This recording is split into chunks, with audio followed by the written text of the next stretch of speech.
দর্শক শ্রোতা, একজন হিন্দু ছেলে একজন মাদ্রাসার ছাত্রীকে মানে আর কি তুলে নিয়ে যাওয়ার পর তাকে বিভিন্নবার ধর্ষণ করা হয়। দর্শক শ্রোতা, এটা আসলে কিভাবে সম্ভব যে মানে একজন হিন্দু হয়ে একজন মুসলমান মেয়েকে ধর্ষণ করবে? তো এই বিষয়টা খুবই দুঃখজনক, এমনকি লজ্জাজনক বিষয়। তো এই বিষয় নিয়ে বিস্তারিত কিছু তথ্য আপনাদেরকে এখন দেওয়ার চেষ্টা করব, যে আসলে সেদিন কি হয়েছিল, ঘটনাটা কি সত্য নাকি সত্য না, তা নিয়ে বিস্তারিত কিছু তথ্য আপনাদেরকে দেওয়া হবে। আশা করি পুরো ভিডিওটি দেখলে আপনারা সম্পূর্ণ বিষয় জানতে পারবেন, এমনকি সম্পূর্ণ বিষয় আপনারা বুঝতে পারবেন ক্লিয়ারভাবে আর কি। তো চলেন আমরা মূল ভিডিও শুরু করে ফেলি। আর আপনারা যদি আমাদের পেজে নতুন হন, অবশ্যই আমাদের পেজটি ফলো দিয়ে পাশে থাকবেন এই ধরনের ভিডিও প্রতিদিন সবার আগে পাওয়ার জন্য। আর ভিডিওটি সবাই শেয়ার করে সবাইকে সতর্ক করার মতো সুযোগ করে দেবেন। এখানে কিছু বোঝার মতো এমনকি সতর্ক হওয়ার মতো বিষয় আছে। দর্শক শ্রোতা, এই মেয়েটা আর কি, এই হিন্দু ছেলেটা আপনি স্ক্রিনে ছবি দেখতেছেন, তার সঙ্গে রিলেশন করে। তো আর কি মেয়েটা কখনো বুঝতে পারেনি যে ওই ছেলেটা আসলে হিন্দু ছিল।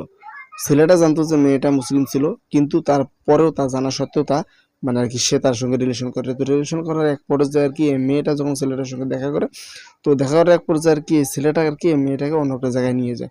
তো নিয়ে যাওয়ার পর তাকে বিভিন্নবার আর কি আপনারা বিষয়টা বুঝতে পারতেছেন, দর্শন করার পর আর কি এই বিষয়টা সোশ্যাল মিডিয়াতে চলে আসে, এমনকি সবাই বিষয়টা নিয়ে বিভিন্ন ধরনের মন্তব্য করছিল, এমনকি এই ছেলেটাকে মানে আইনের আওতায় দিয়ে দেওয়া হয়। তো দর্শক শ্রোতা, এখানে একটা বিষয় হলো যে মানে দোষ এখানে ছেলেটার মানে 100%-এর মধ্যে 90% ছেলেটার দোষ আছে, আর 10% দোষ মেয়েটার। কেননা মেয়েটার আগে মানে এই বিষয়টা ট্রাই করা বা যাচাই করা দরকার ছিল যে আসলে ছেলে এটা কি হিন্দু নাকি মুসলিম। তো সে যদি ভালোভাবে খোঁজখবর নিত, এমনকি এই বিষয়টা আগে থেকে জানতো, তাহলে হয়তো তার সঙ্গে এই ধরনের কোনো ঘটনা ঘটতো না।